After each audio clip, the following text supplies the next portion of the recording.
coming up next on The Health Hustle. Become so memorable and so valuable that opportunities start to come to you. And a lot of that is focusing on one thing for long enough that you become a thought leader in that space. And again, just make sure that you're picking something where it's very authentic to you, where you want to do it for long enough that you become memorable.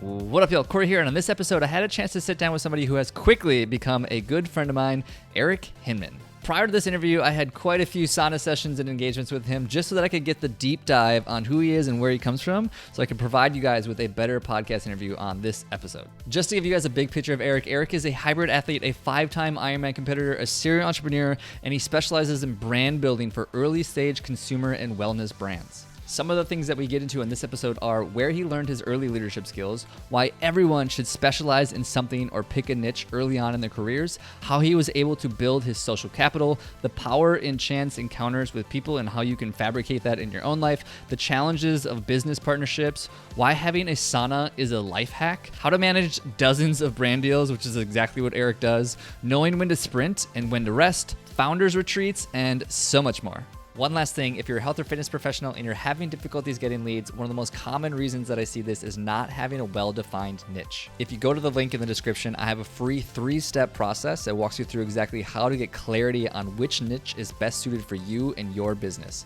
Without further ado, let's go. Eric Hinman, welcome to the show. How you doing, brother?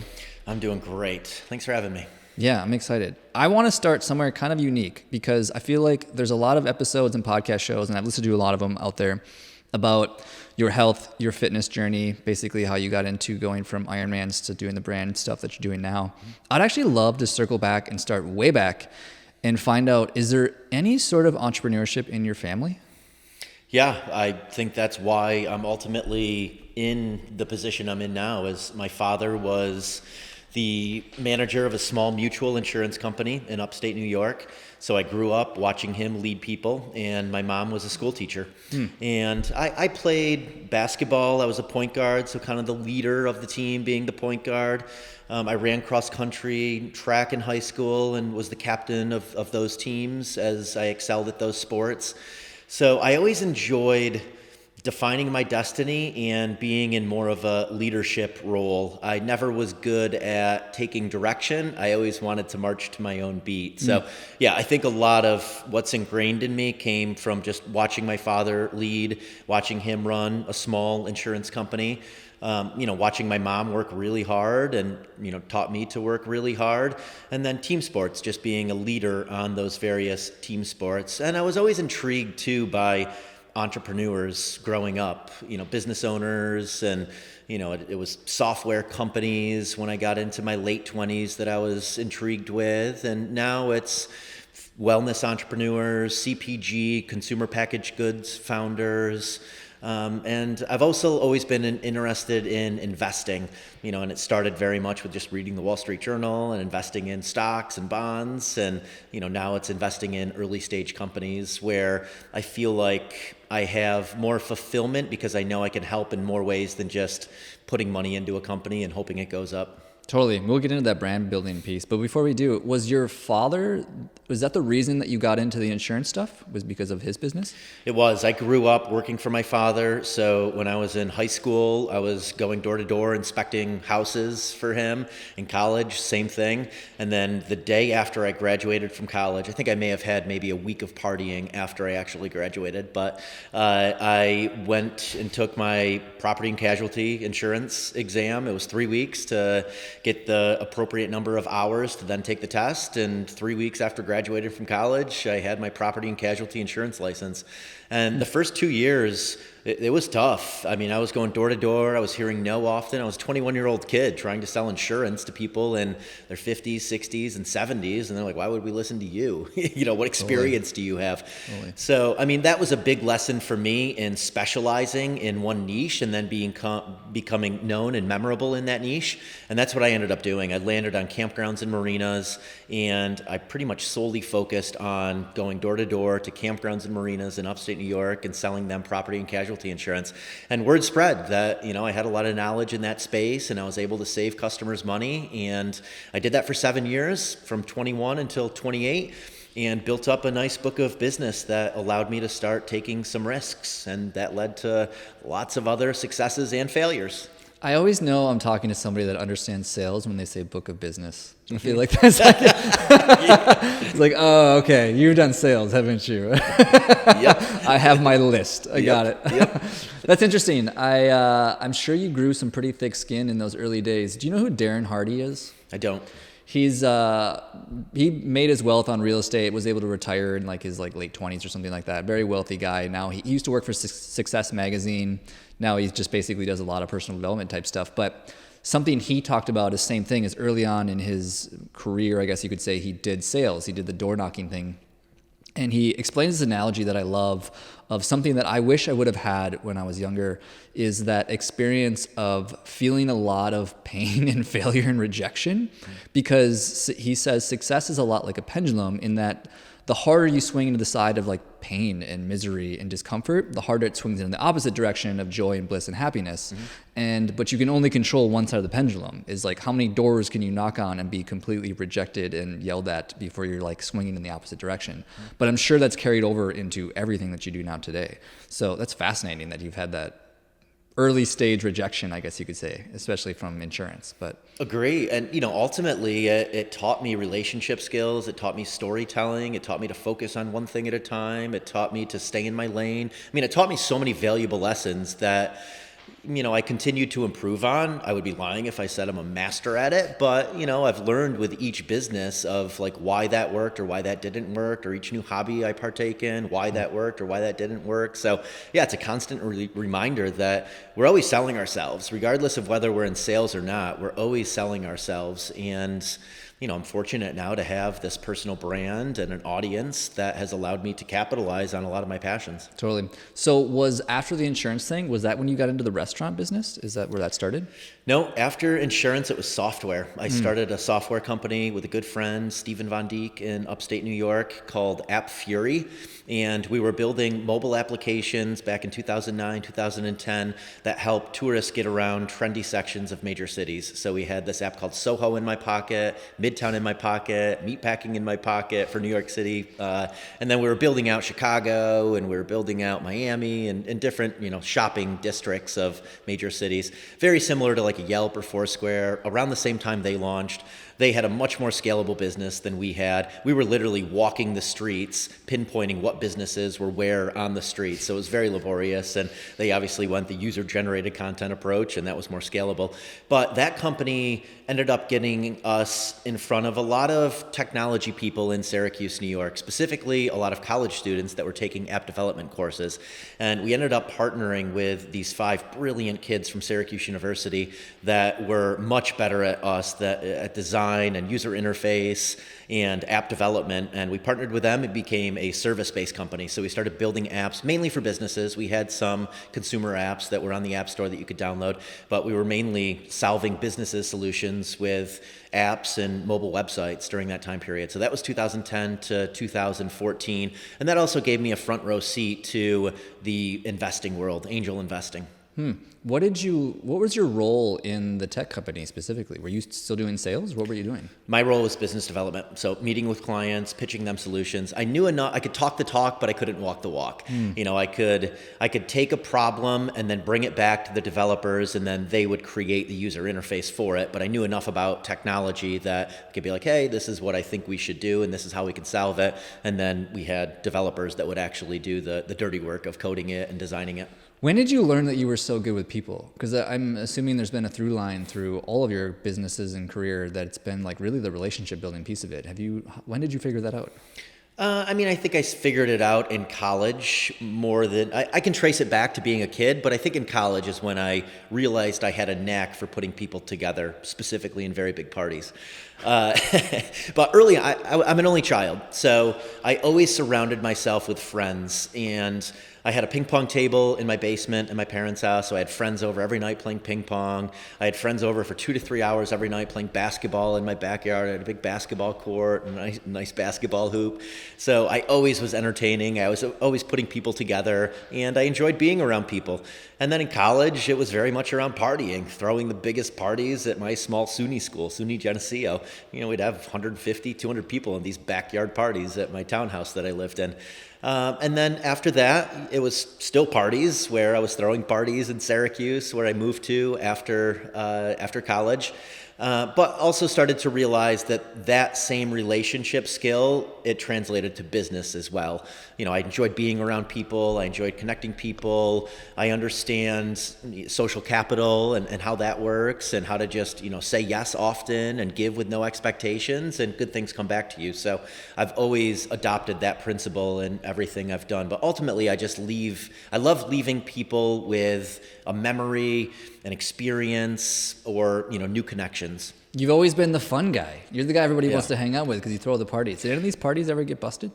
I'm sure we had parties busted. Yeah. That was 20 years ago now, but nothing to the extent where I ever got in any kind of major trouble. But I'm sure that police officers at some point showed up at our place in Geneseo and told people to go home at 2:30 in the morning. I'm obviously it served you well to really have tapped into one of your early strengths very early on in life. What would you maybe recommend to other people in terms of that piece of building those relationships and wanting to do the same thing? Because I'm sure there's a lot of other people that believe that the relationship building is a key pillar to their success. What's maybe the keys to doing so? The things that have worked well for me are going to places where chance encounters can happen with like-minded people. So, I host all the time. We have people that come over. You've been over to the house. We have a sauna and ice barrels, and we host 10 to 15 people every night to do contrast therapy. And through that, I meet several new people every single night in doing that. I go to CrossFit gyms where chance encounters can happen. Today, I met 3 new people in the CrossFit gym that came up and said hi to me, and 3 new people that want to work out with me or want to come over and sauna with me. Triathlon was a big one for me, where I used to go to this Wednesday night triathlon club and do a little sprint triathlon every Wednesday in Jamesville, New York. And I started to meet a ton of people through doing that. So just joining various clubs, looking on Meetup or Eventbrite for events that are going on in your community where you think you can meet like-minded people. I think that's the best way to start. And then ultimately, it's designing your environment. If you really want to build a network, it's designing your environment in a way that it attracts others to want to be around you. Yeah, I'm in a group chat with 3 or 4 other buddies of mine, the ones that I was telling you that went on that camping trip that I went on. And one of them he was talking about for this coming year is he wants to just be more intentional about spending time with people and building relationships and et cetera. And I kid you not, Eric, verbatim, I go, hey, I have this buddy in Austin who has a sauna and cold tub, and he invites people over literally every single weekend. And he's like one of the most networked guy that I know. He's like, all right, sauna's on here. He has a cold plunge. He's like, sauna's on the list to get one soon. I was like, bingo. It's such a great community building tool because you're in a captive environment with your endorphins racing, and your phone's going to overheat in 3 minutes, so you're not interrupted by stimuli. So, it's been... Sauna initially started for me as training for the Ironman World Championships in Kona. I wanted the heat acclimation training. And I soon realized that I felt the same way after a 50-minute sauna session that I did after exercise. I felt really good. And I felt loose and limber, and my emotional well-being was good. I was happy. I was energized. So that carried over to Denver. When I moved there in 2017, I joined this facility called Denver Sports Recovery. They had a sauna, they had a hot tub, and a cold plunge, and I went there every single night for 2 years, would sit in the infrared sauna for 50 minutes, 160 degrees, and then I would do 3 rounds of 5 minutes in a hot tub, 5 minutes in a cold plunge. And initially, again, it was for the physical benefits of recovery, but I started to realize that I'm meeting amazing people here and I'm having incredible conversations. There's got to be something to it. So, that's why now that's how we entertain, is because that's where I've had some of the best conversations of my life are in saunas. It's admittedly a bit of a life hack because it attracts a certain type of person that would want to do something like that. Obviously, as somebody who's into fitness and wellness and wanting to work with those companies, those are the people that would be interested in doing that anyways. And you have this like fun, unique experience with somebody as opposed to like coffee or dinner or whatever, which those are fine, but it's very different than having this like intimate where you're literally half naked in a box together, basically. Yeah, it's interesting going through life exploring. Like, I didn't go through life with that intention of like saunas are going to be the places where I have meetings 10 years from now. It just happened. Right. And, now I do it with intention. So I feel like life is kind of that roller coaster ride of, you're doing stuff because it feels good. And then you start to have some intention with it. And then you figure out, oh, wow, there's a lot of bang for my buck in doing this. I'm going to make this a major part of my life. Same with CrossFit. I kind of dabbled my way into getting into CrossFit, and then it's like, okay, I'm doing complex lifts with my heart rate elevated. I can get a ton of bang for my buck in a 60-minute training session by doing this type of training. So many of the things I do now, they're with the intention of it's checking a lot of boxes, but I'm not multitasking. I'm just doing one thing that instead of going in and doing bicep curls for, 60 minutes, I'm doing something where I'm getting a lot of bang for my buck in that 60 minutes. And that's how I perceive sauna too. I'm getting the physical benefits, the emotional benefits, the mental benefits, the stress resilience benefits, building my immune system benefits, and I get to meet amazing people and have amazing conversations. So it checks all of these boxes where there's lots of other recovery practices. I could sit at home with Normatec recovery boots on, but I'm not going to check all those other boxes. Totally. Yeah, it takes into the principle of just like leverage, right? I mean, that's obviously the value of content creation today, is that it has so much more leverage than a lot of the other mediums. You mentioned, we don't have to get too deep into this, but I'm curious since you brought it up. You got into sauna partly because you wanted the heat training for races coming up. Quick short story. I've had an experience with heat since living in Texas where I literally like pissed blood, no joke, because I was so dehydrated. Curious from you, as somebody who's done a lot of training and a lot of races, have you had, over the top heat experiences, I guess you could say? Never pissed blood, thank God. Dude, I'm telling you, it was one of the most painful things because I was told that blood has an acidic pH level. So it was literally like peeing acid. It was horrible. Sounds horrible. Yeah. Heat is, in my opinion, the biggest debilitating thing there is, even more so than elevation. I mean, I do races at 10,000 feet. I do Leadville mountain bike race every year. But heat and humidity, I think, is harder than elevation, just for how much power output it diminishes. I've raced Kona several times. My first year in Kona, I had a horrible race there, and heat and humidity was a major component of that. I just didn't train enough leading up to it in heat and humidity. So, the following year, I spent 2 months training in the middle of the day, doing my long runs when it was the hottest in Syracuse, New York, and my bikes after work when it was hot and humid, just to prep my system. You can prep for it just like with elevation. I mean, you can certainly acclimate to heat, but for me, the saunas were a component of it because I also didn't want to sacrifice too much of my power. Like a lot of my peers during that time period, if they were training for Kona, they would, crank their heat in their house to 80 degrees and they wouldn't have a fan blowing on them. And it's really going to affect your power output by doing that too often. So, some of my stuff I trained in humidity, but I still kept a lot of my key workouts where I could produce major power. Like if it was a threshold workout, I want to produce a lot of power in that workout to raise my lactate threshold. So I think there's a time and a place for heat training, and then there's a time and a place for purposeful exercise of trying to increase your power output. That's good insight, because I grew up in I would say, relatively similar temperament than you did. You're from Syracuse, if I remember correctly. I'm from Minnesota, and so it's generally relatively cool the majority of the time. Obviously, it gets a little bit hot in the summers, but nothing compared like it is down here. And I will say some of the hardest runs I've ever been on were 8-mile runs, but they were just in the middle of the heat, in the middle of the day, and it just depletes you like nothing else out there. So I can totally resonate with that. It does. And I mean, once your core body temperature overheats, it's so hard to get it back down. Totally. Some of the hacks, though, I've learned are a lot of people will pour water all over themselves or put ice packs in areas where their head. So your head is your thermostat. And if you just put something on your head, it's telling your body not to cool down because your thermostat is being cooled. So what you actually want to do is you want to put ice packs under your armpits.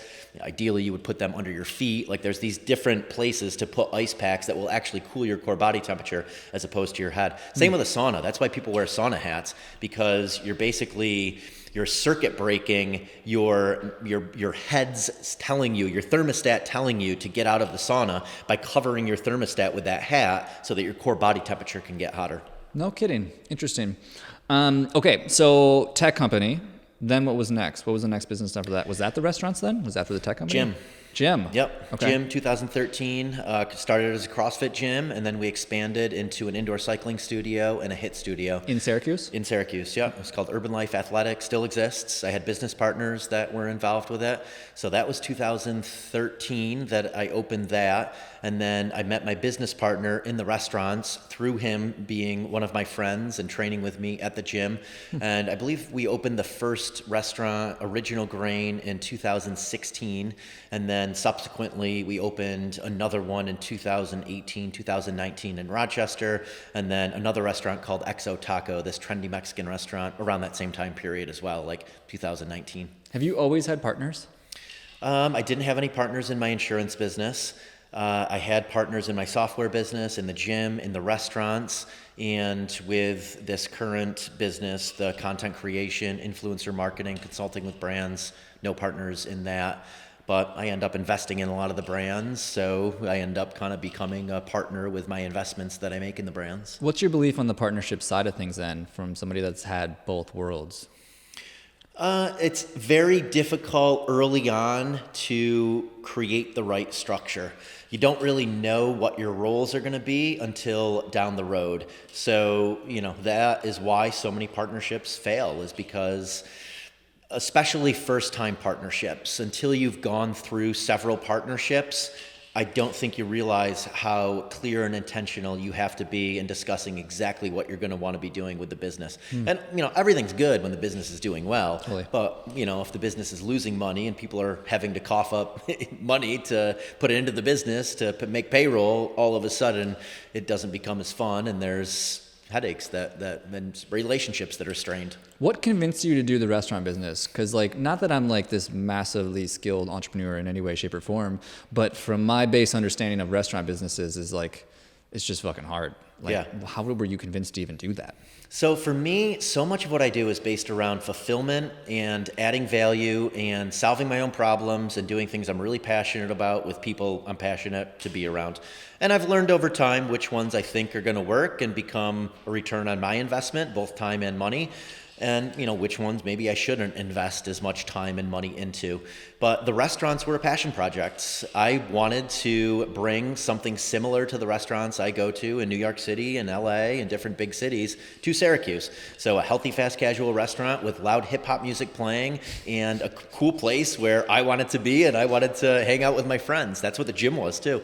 And I wanted to do it with, someone I enjoyed being around. My business partner in that was one of my very good friends at that time, Chris Biley. So we went around to New York City, LA, showed him a bunch of those restaurant concepts that I thought we could do something similar to in Syracuse. And also knowing that Syracuse University attracts a lot of people from New York City and other big cities. So we created something that we wanted there and that we also thought the Syracuse market would like and that Syracuse University students specifically would really enjoy.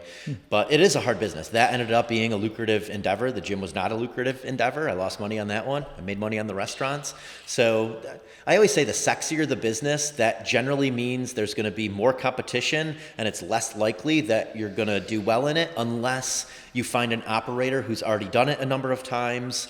Or you have partners who, they know the recipe book. That's really the only way to minimize some risk in these things, is finding people that have gotten where you want to go, and they've done it before. Was the insurance business the least sexy business that you did? 100%. Was it the most lucrative as well? It has been up until this most recent business with the brand deals. No kidding. That makes a lot of sense. I have a buddy in Louisiana, and I think he has basically an external cleaning business. They just clean the outside of houses, and they're doing great. And it's 100% the least sexy thing you've ever heard of in your life, but I think that falls into that category. I think that's probably true in more cases than not. 100%. I mean, less competition, less people wanting to get into it. I mean, everybody wants a restaurant, everybody wants a gym. It's a sexy business where you can entertain people, but that means a lot of other people are going to want to do it too. So there's lots of competition. Where do you think content creation falls into that? Do you feel like that's more sexy and there's more competition? It's very hard to do well in it?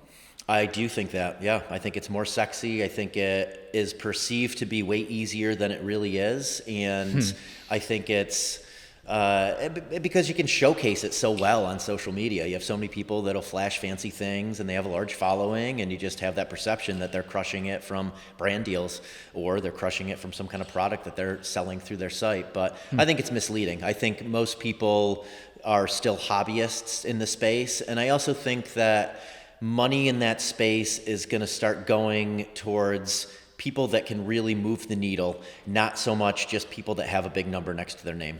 What do you think differentiates those?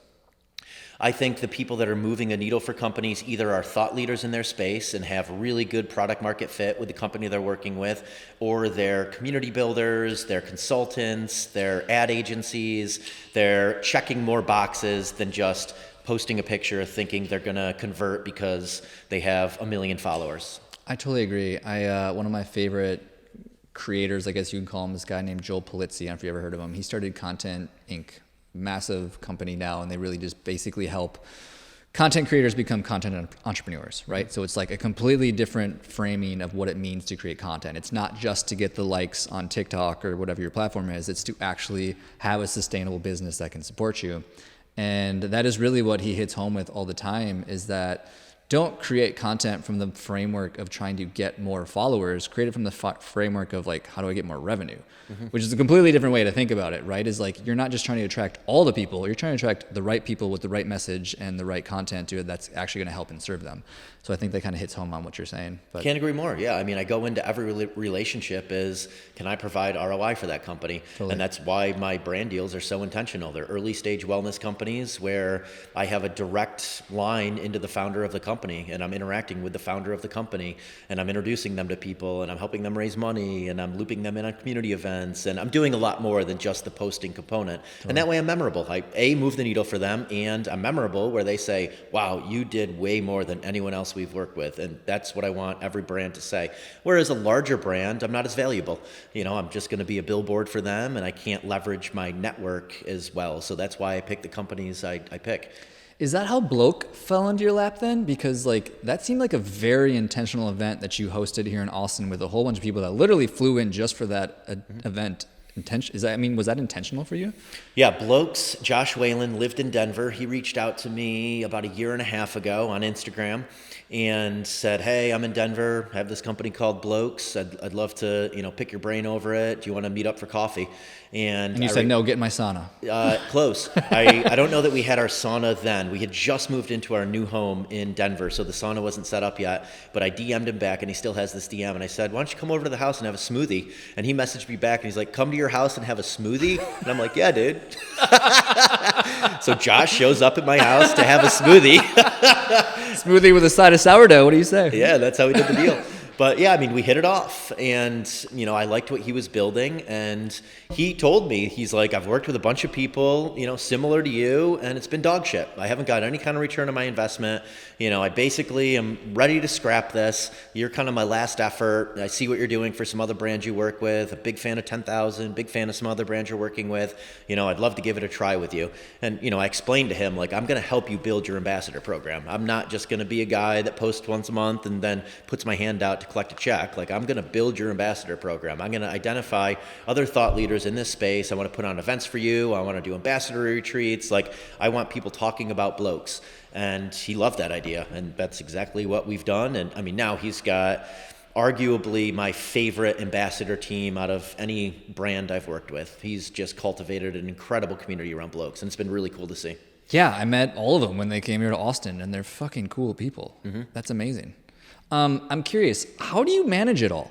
You work with a lot of brands. You have a lot of moving parts. I feel like most people would struggle to be able to add value to a single brand. Maybe break that down for us. Is like, maybe let's say you are that person that just like wants to start doing the brand building piece. Where do you start? And then from there, like, how have you been able to continue to add on brands and not have so much on your plate that you can't keep up? Yeah, I mean, my head is hitting the ceiling at this point. I'm certainly, inundated with work, more so than I would like to be, because I still enjoy training. I enjoy being in solitude in the mountains. I enjoy my sauna sessions, but I also enjoy all of the brands I'm working with, and there's no shortage of new brands that are knocking at my door wanting to work together. So again, this goes back to the consulting side of things. A lot of what I'm doing behind the scenes is I'm on calls for 4 hours a day, talking about marketing strategy, talking about other people they should be working with, talking about how to incentivize their ambassadors, talking about what I'm seeing working from a content creation angle, raising SPVs for them, raising money for the companies, introducing them to events, looping them in on events, looping them in on my founders only events, introducing them to other founders. So behind the scenes, I'm doing a lot. So, just that one post I do each month for the brand is not the extent of what the contract is for them. And I think that's why I have had no shortage of brands that want to work with me. As far as how I manage it, I'm continually improving upon this, but I try my best to basically have kind of like what Jesse Itzler has, is a big ass calendar where I just kind of can see everything in one place, and I try to focus on 1 to 2 brands every single day where I'm super thoughtful about introducing people to that brand that day, intentional with the content I'm creating that day around that brand, intentional with upcoming events, looping them all in on it. I have a lot of stuff in Notion, which brands have access to, so they can see events. I've streamlined some of this, so I'm not just constantly sending out emails. Like, brands have access to see a lot of the different things that I have going on, access to my product seeding list, access to third-party service providers, access to event organizers. So I've figured out how to eliminate some of what I was doing before just by putting it in a database. And then as far as a content calendar, I'm still very much day to day. I'm creating content based on what I'm doing that day, who I'm around, and much of my wellness routine is designed around creativity and mental clarity. Like, I know if I hit my morning workout, after that, I'm going to have 2 to 3 hours where I'm really clear and I have tremendous cognitive ability. So I plan a lot of work for that sprint. I'm not sitting down, I'm not watching TV, I'm doing very things that aren't intentional throughout the day. I'm interacting only with the people I want to interact with that are mainly in the wellness space. That's why we've been here in Austin for the last 2 months, is I wanted to meet more people like you and media and podcasting and, the people behind the scenes that are helping, creators and brands manage everything and create everything. But it's still very much me. I'm just documenting throughout the day what I'm doing and then coming up with a concept a couple times a day to figure out what is something that I think can add value for the brand and also something that is going to add value for my audience. And, the majority of the time, I'm really narrow and deep on just telling my stories. Hey, here's what worked for me. Here's a journey. Here's how things I did from 28 to 43 that have gotten me where I am now. Here's how I structured it. Here's 5 things I eliminated. So I just run with various themes, so I'm somewhat focused in what my content is. And, oftentimes I'm driving a lot of traffic to one place, my diet and routine page on my website, where you can go and you can see what different supplements I take and what my recovery routine is and what sauna I have. So oftentimes I'm just driving traffic to a place where people can see everything there. But I've been really intentional of making sure that everyone I'm working with weaves in with my life, because I don't want it to feel like work. Again, I want to exercise for 3 hours every day. I want to do 80 minutes of sauna. And outside of that, sure, I have meetings, I have podcasts, I'm working, even though it's perceived as, just kind of playing all day. Totally. But that's how I've been able to manage all of it. And I got really good at delegation, automation, elimination during my Ironman years, because I was managing multiple businesses and I was training 25 hours a week. So I had to figure out, okay, what can only I do and I do best, and everything else is getting eliminated, automated, delegated. And that's what I've done, with this business. And it's a progression. It started with one brand deal where I could do everything. And then, it gets to 20. And then all of a sudden it's like, okay, I got to start figuring out some stuff I'm doing now that I shouldn't be doing, like invoicing or negotiating contracts that someone else could do for me, so that I can focus on what only I can do best, which is be me, create content, tell my story, connect people, and meet new people. Do you remember your first brand deal with this new business? I think the first brand deal where I ever made any kind of compensation was with a company called Yum Butter. It was a nut butter company, delicious, squeezable pouches. I honestly don't know if they're still around or not. Tribe 9 Foods was the parent company. I think that was the first one I ever got paid for. I think they paid me $100 to post a picture 1 month of eating Yum Butter on my bike or something. Did you find them or did they find you? I think they probably found me. I think they reached out to me.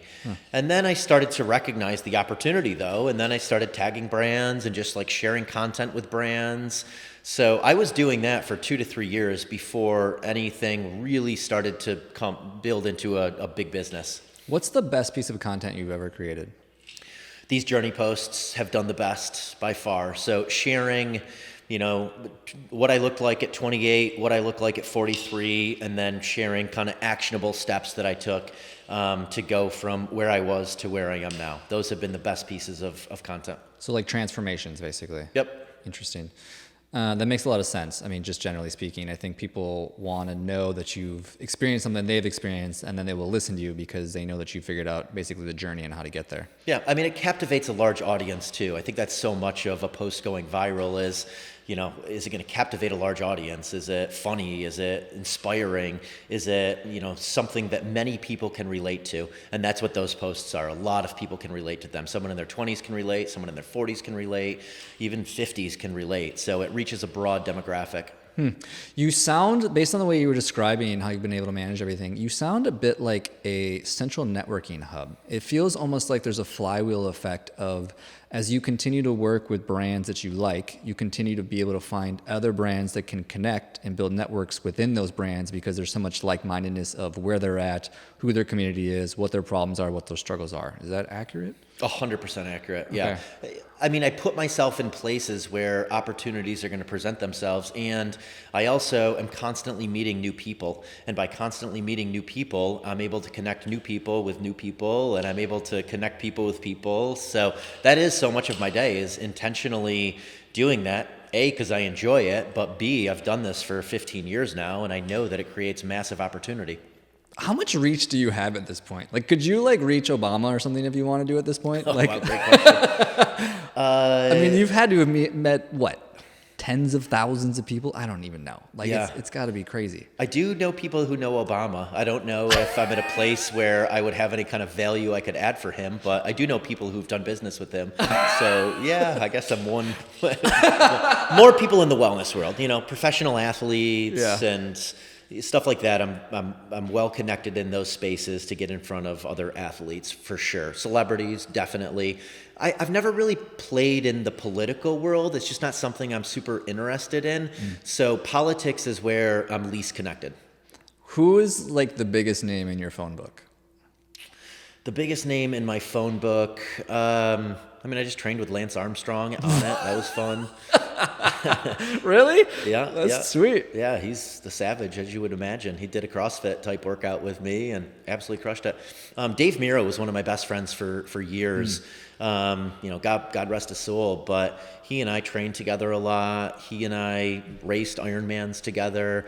And by being with him before I had any kind of following on social media, he taught me a lot of valuable lessons for the position I'm in now with having, an audience that treat everyone the same. That I really, really took a lot from him, watching him treat Little John the same way he would treat, someone that we encountered homeless on our run together in Syracuse, New York. Every single person was, hey, what's up? And, he'd make them laugh or he'd add some kind of value. So I took a lot from him. And, I grew up in a really small town, 1,000 people. So I grew up with a lot of blue collar workers around me and in a country setting. So I think that's given me the ability to relate to a lot of different people. Well, I will say that you have that in spades. You do, honestly, sincerely do a phenomenal job of making people feel very welcome and appreciated in your presence. So, and I can genuinely say that. Do you ever burn out? You do a lot. What do you ever burn out, and what do you do in those circumstances? Yeah, I definitely burn out. I stopped triathlon because I took it to an extreme and, no longer had a passion or purpose for it. And that was a tough time period, 2015, 2016, where I really had this identity in my small upstate city as this elite athlete. And I didn't want to compete anymore because I had spent so many hours swimming in this basement of a YMCA, staring at a black line at 5:30 in the morning at 70-degree water temperature, and just miles and miles running and biking by myself in solitude. 5 hours on my indoor trainer in my home gym in Syracuse, New York. So I definitely got burned out during that time period. I've juggled too many balls at one time having the restaurants, the gym, the insurance business, the software company. So during that time period, I didn't feel like I was wearing one hat or going through life with one lens on, and I didn't feel like I was doing anything to the best of my ability. I mean, right now, I basically just have one lens on. I build brands, and, I'm continually growing my audience on social media. So it's easier to build businesses when you just have one lens on and one focus. So that's been nice, but I'm definitely managing a lot right now within that one niche, and I'm figuring out ways to, again, delegate, automate, eliminate. For me, on the social battery side, as long as I get a 1 hour mountain bike ride in by myself each day, that really recharges my social battery, and it allows me the time and space necessary to make something of all of these conversations I'm having and people I'm meeting. So, that I keep in my schedule every day. I haven't been as good about it in Austin, but I kind of consider this a sprint. This was going to be a 2-month sprint of, I'm just saying yes to lots of people. I'm meeting a lot of people. We're hosting all the time. And am I kind of burned out right now from being in Austin? Yeah, in the best way possible, but I signed up for it. And I know that I'll be back in Colorado in 2 months, and, I'll have solitude again. So I do go through life sometimes sprinting in one direction or another. And I have periods of time. I mean, 2017 to 2020 for me, we're very much just playing in Colorado, rock climbing and biking. And I feel like I needed that 3-year period to get to the chapter I'm at now, where I just generated opportunities and started to, make sense of where I could play in this space to be unique and differentiate myself from other influencers and content creators and consultants. So yeah, I do think it's important to have your downtime, have your social battery recharge time, but also to recognize when it's time to sprint and when it's time to relax. Totally. I think a lot of people can resonate with that. And I'm really glad that people are able to hear that, because I think too often we see people like yourself, or really anyone, purely from behind, like not being able to see the behind the scenes of what somebody's dealing with. And they're like, oh, they just perfect life and they have it all figured out and everything looks amazing, when in reality, most people are out of balance. Mm-hmm. And I honestly think that isn't a bad thing per se. I think it's just having awareness around exactly what you're talking about, of like knowing when to sprint and knowing when to rest. Mm-hmm. I think that's where humans do the best, is like playing in both extremes versus like trying to have this like perfect balanced life. I don't think we make a lot of progress in those moments, honestly. So I really appreciate that you're open to sharing that. Yeah, I can't agree more. I mean, I feel like where I've been most successful, the journey to that place was a sprint, and it was very out of balance. But once I got to that place, I recognized it and I backed off, and I got back to a place of being more balanced. But you have that success that just continues to compound. Totally. So I do think it's kind of a journey of, sprint and then relax for a bit, sprint, relax for a bit. And, eventually you'll probably just want life more in balance. But, we all need to build a foundation. We all need money to have a home and cars and the ability to eat. So yeah, that has been my life. It's been very much kind of sprints and then relax for a bit, sprints, relax for a bit. So something that I know we have some overlap on that I want to touch on is this idea of kind of building a life around the things you ultimately want to do. Mm-hmm. I call it living a life you don't need a vacation from, which I think is so much of what you've been able to build, is that you get to spend the mass majority of the time, honestly, doing the things that you want to do. And so if somebody else was in that journey of wanting to do so, I have a few questions around that, because one, it seems like you're a bit you have some intuition about you that I think most people wouldn't recognize. So you have an ability to understand what you're good at, what you're not good at, and how you want to spend your time and energy. And I also think too that people often have no idea what they want, and you obviously know what you want. Mm-hmm. And so how do you figure those things out, and how have you been able to build this life now that you have today that honestly it seems like you're thriving in? Yeah, being mindful. I mean, that is the key. I mean, I went through a period of time from 21 to 28 where I was chasing the public perception of success. I wanted fancy suits and cars and watches and a nice condo and dating beautiful women. And it was all for the public perception that I was successful. That was my validation. And when I got into Ironman, I started to recognize that exercise was really fueling the best version of me. I got more satisfaction from the run I went on and my pace progressing, my heart rate going down, and a sense of accomplishment from this 50-mile bike ride I just went on, and a sense of accomplishment from the hard workout I did in the morning. So I'm like, why am I not doing more of this, where I'm becoming the best version of myself and I feel so fulfilled? And I'm starting to attract instead of chase. Like, people want to be around me. People want to talk to me. and opportunities are just coming my way, as opposed to, again, the analogy of going door to door and chasing things, which I think, you need both chapters. Like, I think you need a chasing chapter that's going to give you a hard skin. And, ultimately, I think the best chapter of your life is when opportunities are coming to you because you've added so much value for others that it comes your way. But for me, during those Ironman years, 2010 to 2014, I had a lot of time alone. I had a lot of time to think with my endorphins racing. I kind of consider it my 4-year psychedelic experience. And, I started really thinking about what I wanted my life to be like and what people I wanted to be around, people where I was having just flow state conversations, environments where I felt like I was thriving, being outside, running and biking along an ocean or in the mountains, and the activities I was doing where I was completely present. I wasn't thinking about being anywhere else. All I could think about was, man, this is magical. I don't want this to end. I love what I'm doing right now. And then I started writing out all of the things, the activities, the boards I was on, the people I was around, the conversations I was having, the environments I was in, like late night parties and bars where my mind was wandering. I didn't feel like I was adding any value or getting any value. I didn't feel fulfilled. And I was wishing I was somewhere else, wishing I was with someone else, wishing I was doing something else. So I made these lists and I started building my life around all of these things where I was completely present. And then I had this list of all of these things where I wish I wasn't doing them or around those people or in that environment anymore. And, I didn't move to Colorado until 2017, and I kind of considered, this chapter that I'm writing right now to be my perfect life chapter. But it took me a while to get there, from 21 to 36, until I got to that place where I had built the foundation that I needed from an income standpoint to start really exploring and figuring out exactly what I wanted to be doing every day and who I wanted to be around. And I'm grateful now that I figured out how to monetize that too.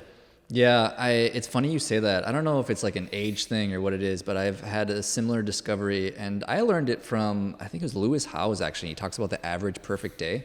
It's exactly what you're talking about. It's basically not the beach where you're sipping a margarita and like the sun and shine and all. That's fine, whatever. That's cool for like a day. Mm-hmm. But like, what does like an average perfect day look like to you? Like, how do you want to spend just most of your days? Mm-hmm. And it gives so much clarity as to like the things that you just want to do generally from when you wake up to when you go to bed, because like that's the majority where you spend the time. Mm-hmm. There's a very small portion of your life that's on the beach or whatever the vacation is. Mm-hmm. The majority of your life is the day-to-days, and so like why wouldn't you just live more intentionally as to what you want that to look like specifically? Yeah, can't agree more. I mean, when I stopped looking forward to the weekends because every day was the same, that's when I knew like, okay, I'm living my perfect days. This is what I want to do. This is what I want to replicate. And I also want to impose various obstacles in my life that I have to backtrack my way into achieving them, because that is going to help me when I get derailed.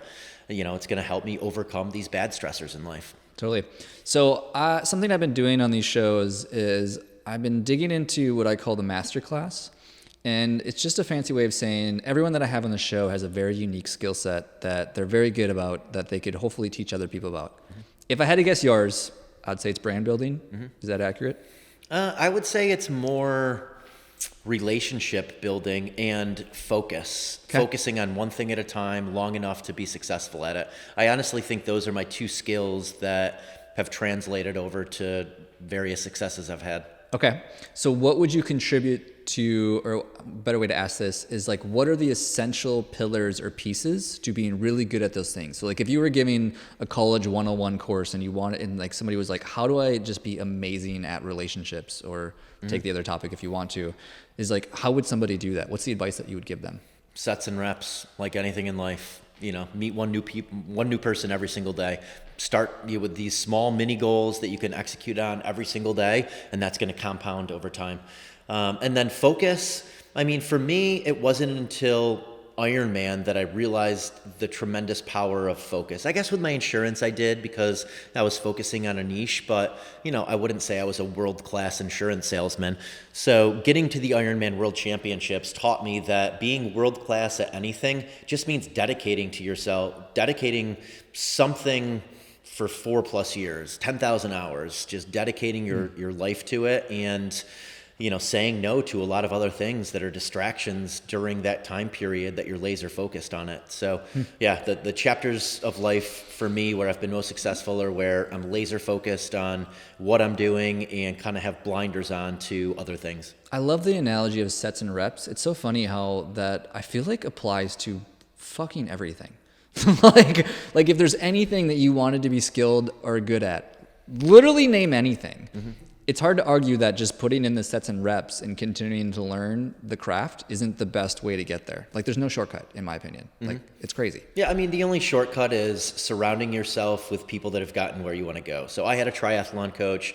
Prior to my triathlon coach, I was exercising. I wasn't training. I wasn't training purposefully. I didn't understand heart rate training. I didn't understand building durability. I didn't understand VO2 max and lactate threshold. So, he taught me those things, and then he gave me a plan that I executed on. And, that's the only way to short track success is find people that have gotten where you want to go and, execute on a daily basis based on what they tell you they did to get to where they are. Do you have a coach right now? I don't have a coach right now. I follow Matt Fraser's HWPO for CrossFit training. Sure. That's my athlete goal at the moment, is to get to the CrossFit Games in my age group. Leadville for me is more of an obstacle than I want to, do really well in it. So I understand what I need to do to train for Leadville to get the time that I want and to not feel horrible for 9 hours sitting on a bike. But I don't have a coach for Leadville. And then as far as a business coach, I don't have any business coaches, but, I'm so fortunate that I have amazing mentors in this space, including yourself. I surround myself with really good people that are better at a lot of the things that are going to help me continue to advance in this space. And those are the types of people that, I invite to come and work out with me and invite to sauna sessions every night. So all of the knowledge I get it's basically coming from conversations. I consume very little outside of conversations with people I'm around every day. So I want to make sure that I'm surrounding myself with people where I feel those conversations are a two-way street, where I can add some value for them and they can add some value for me, and we both feel like the sum is greater than the parts. Totally agree, man. I've never actually hired a business coach either, but I feel like I get so much mentorship from people I'm around, or people in Austin, or people like yourself, or even like other podcast shows that I listen to. There's a lot of ways to learn from other people and get mentorship without having one specifically. So I totally agree with that statement. Where are you going? Like, what's next for you? So you have this book of brands, we'll say, to use your sales terms. You're slowly delegating, automating, eliminating. Like, what's next for you? You're at the ceiling. Where do you see the next chapter of your life going this year? Yeah, more in-person stuff. So more retreats. I really enjoy curating retreats for people. So these founders only retreats where I have a mix of founders of wellness brands, investors, athletes, influencers, content creators. And I just create this environment where I know they're going to have really good conversations. So, we did Cactus to Clouds, which is an epic hike in Palm Springs, 8,000 feet of elevation gain over 9 miles. I think it is the steepest hike in the continental U.S. And, sauna, contrast therapy, jumping in cold streams, the hardest mile. I do these things where I know people's endorphins are going to be racing afterwards, or they're like long treks where like you have to be present with the people you're around. Sauna, again, it's where I've had the best conversations of my life. So saunas are always a component of these wellness retreats. So I just want to do more of these. I plan to do at least 6 in 2024. I would love to get to a point where I could do 1 a month and just put amazing people together in these smaller group environments and just allow for amazing things to happen just from them being together. Not so much from, me giving them anything or having speakers, more just, I know that all of the people in that room can benefit massively from relationships with other people in that room. What do you think it would take to do 12 this year? I don't have the bandwidth to do it now. I'd have to build out more of a team. I certainly would have to give up some of my current brand deal commitments. So it would be, this year is already half planned out basically with events. So I've already signed up for various events and fun events, like events I'm super stoked to be at that would not allow me to plan 1 a month. But I plan to do 4 founders only events. 1 in Austin coming up in February, 1 in Denver with Brian Mazza and HPLT in June. I'll do 2 in Palm Springs, one probably around May, one in October when it's opportune to do that hike, Cactus to Clouds. And then, I go to all of Brian's HPLTs, so I'll be at several of those. And I'm sure there'll be other retreats that I end up co-hosting throughout the year with various friends. What's the one in Minnesota coming up? That's in February. Yeah, that's right? another one coming up in February. Have about 15 people that are going to that. It's called Sauna Camp, and they have wood-burning saunas out on a frozen lake and just outside of Minnesota. Yeah. So that'll just be a 2-day, semi-curated, really fun experience for people of going from the wood-burning sauna into a 32.1 degree lake. It's so crazy to me. Luis, the guy that's hosting that, obviously back in Minnesota, he was like one of the first people I had on the podcast show. But like I'm on episode like 130 something now, and that was episode like, I don't know, 20, 30 or something like that back when I lived in Minnesota. It's so crazy. Such a small world, man. Yeah, he's an Ironman athlete. I didn't realize that, but I got to chat with him quite a bit at Running Man, and didn't realize that he's competed in half Ironmans, full Ironmans, and super nice guy. I love Luis, and I'll be with him in Minnesota. Excited to spend more time with him. Yeah, he's a hidden savage. Like he does a lot of pretty crazy things. If I remember correctly, he's from Guatemala, which is where like to find him in Minnesota doing that sort of stuff is baffling. But I have a round of rapid fire questions, so it's whatever the first thing is that comes to mind. What's your best business advice? Best business advice would be make sure you do something that you want to focus on for at least 5 years. So that means you're going to have to be really passionate about it, really excited about it. I would start very niche, so go narrow and deep on that topic, and then be known within that space as a thought leader. Love that. What's your best marketing advice? Best marketing advice would be build a community around your brand. Make people feel like they're a part of something. Those are the brands that I see have the most staying power. I mean, honestly, Lululemon was really good at this early on, where all of their stores, you felt like it was local to your community, and they supported the local community, and they sponsored local athletes. So I think they're a great example of what a lot of the smaller brands I work with are doing now on a larger scale. I like that. What's your favorite part about entrepreneurship? My favorite part about entrepreneurship is progression. I love backtracking my way into success. So just executing on a daily basis, being consistently unremarkable in one lane, and then 5 years later, all of a sudden, you're remarkable because you stayed in your lane for long enough. Consistently unremarkable. I heard Nick Bear say this quote one time, and I think about it all the time. He goes, "I'm rarely great, but I'm consistently good." Mm-hmm. And it's so key. It's so key. Fuck. He's a master at focusing on one thing at a time. I love that. When are you the most productive? I'm the most productive after my morning workout. So from 10:30 until 1:30 is when I have the most mental clarity, the most energy, the most cognition, just kind of riding that endorphin rush from the morning CrossFit workout. I feel like I could have guessed that one. Who is your inspiration? My inspiration changes over the years. I mean, in the Ironman years, it was professional Ironman athletes that I was watching and wanting to replicate and trying to understand how they were training and how they were eating and supplementing and recovering. Now it's more people that are founders of brands right now are the people who are really inspiring me. People who are cultivating massive communities really inspire me. So it really changes over time based on the chapter I'm writing in life. Tell me one secret or something most people don't know about you. One secret is, during my Ironman years, I ate a jar of almond butter pretty much every single night for 3 to 4 years. 3 to 4 years? Yeah, 1,200 to 1,400 calories. Every single night, I'd have a jar of almond butter. Just because you felt like you needed the calories or because you were addicted to almond butter? I think it was a combination of the two. Sounds delicious. I would have gone with peanut butter, but hey, to each their own. What would you change about yourself? I think the biggest thing I would change about myself is being... It's a blessing and a curse. Like, I'm never really satisfied. I really, really enjoy that 10,000 motto of better than yesterday and continually progressing. And, sometimes that's to a fault where I just get in these patterns of like, I have to keep like building and chasing and progressing as opposed to just being like satisfied with what I have now and not feeling like I need to continually progress. But, ultimately that's brought in a lot of opportunities and amazing people into my life. So I don't know that I would change it, but I hope I get to a place at some point, maybe in my 60s, where I'm just like, okay, Sarah, let's go off to Kauai and let's live off the land and let's invite 20 of our friends and we'll build this amazing wellness compound and, we can just all be with each other.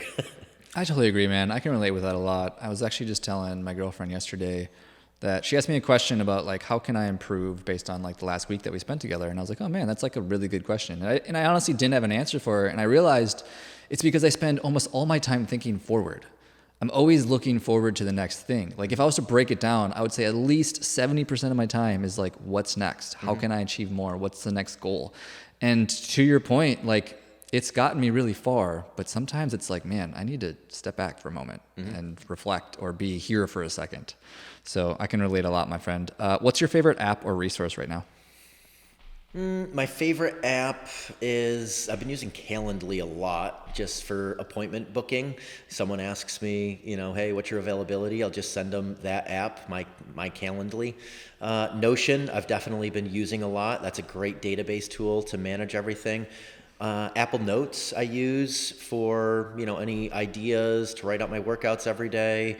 And I use Google Sheets for a lot of lists of kind of VIP people that I want to stay in constant communication with, investor list, product seeding list, event organizer list. So I use Google Sheets often. Who's the number one person on your VIP list? Number one person on my VIP list. The people that I communicate most with would probably be some of my friends back in Denver. Ty Morris, who is just out here, I really feel like he and I both add a lot of value into each other's lives. I've been spending a lot of time with Josh Campbell from Human Improvement. I'm doing a real estate deal with him. I'm really interested in doing more real estate deals as just a diversification away from all of the things that I've done now. Brian Mazza, very close friend. I respect him highly and communicate with him often within a business setting. Sahil Bloom, I've been communicating with quite a bit about how he's built his newsletter and he's built businesses around his newsletter. It changes over time based on the chapter I'm writing and who, like a lot of those people, I'm not with them all the time. So some of it is just people that I want to keep on my radar that I might not be with on a regular basis. I like it. When were you the happiest? I was the happiest probably from 2009 to 2021, when I had more time for solitude and more time to enjoy time spent in the mountains in Colorado, and certainly time spent with Sarah. Both of us are really sprinting right now, just kind of building the foundation for the next chapter of life where we'll probably relax a bit more. So, I think we both recognize that it's not the perfect chapter, but we're building the foundation for that next perfect chapter. I love the self-awareness, my man. What's your favorite part about Austin and you can't say the people? Ooh, wow. It would be the... it has to do with the people. I was going to say collaborative. I've asked this question enough times where enough people said the people when I was like, all right, I get it. People here are cool, but what else? Yeah. That's ultimately what drew me here. But I would say outside of that, the ease of getting around is incredible for how, big of a city Austin is from a population standpoint. Like I was looking up a restaurant tonight, Fressa's, I think it's called, that, it's on the other side of the highway from where we are, like 4 miles away. Just think if you were going to go 4 miles in LA during rush hour, or New York City during rush hour, Denver during rush hour, it'd be a nightmare. Where here, the city itself is very easy to get around. And I love how dense it is. And I love the branding here. I think the branding is so cool. It's very inspiring just going around the east side and seeing so many homes converted into restaurants and so many food trucks and so many cool signs. So I would say like around that, the concept of keep Austin weird. I like how individualistic Austin has remained and how easy it is to get around the city. I've always appreciated that motto of keep Austin weird. I feel like I should rebrand. I wanted to rebrand though to like be yourself. I feel like there's such an emphasis here of like people don't really care. They just like want you to be yourself, which I think goes hand in hand of like keep it weird. Like I can't tell you the number of times I've seen like somebody walking their cat or something, or all the people in like Santa suits during Christmas, and like nobody cares. Like do you. Like it's be yourself. Can't agree more. I have one last question. Before I ask that question though, I want to acknowledge you, Eric, for so many things, man, for spending time here today with me, for coming to Austin to just build community and brands and to help and support people, for putting out consistent content for what feels like forever, for genuinely wanting to help people, from being an intuitive person, and for honestly just being like a really genuine guy. So thanks, man. Thank you, brother. Appreciate our friendship. For sure. Last question. It's basically your best piece of advice. So if you were to go back to, let's say, ground zero of building this business that you've built here now today, and you were to talk to Eric or to anyone else in that situation where like they're just starting out, they don't know what to do, they don't even know what to focus on, what's maybe the best piece of advice you could give to your younger self or somebody else in that situation? I think it would become so memorable and so valuable that opportunities start to come to you. And a lot of that is focusing on one thing for long enough that you become a thought leader in that space. And again, just make sure that you're picking something where it's very authentic to you, where you want to do it for long enough that you become memorable. Great advice. Appreciate it. Thanks for being on the show, brother.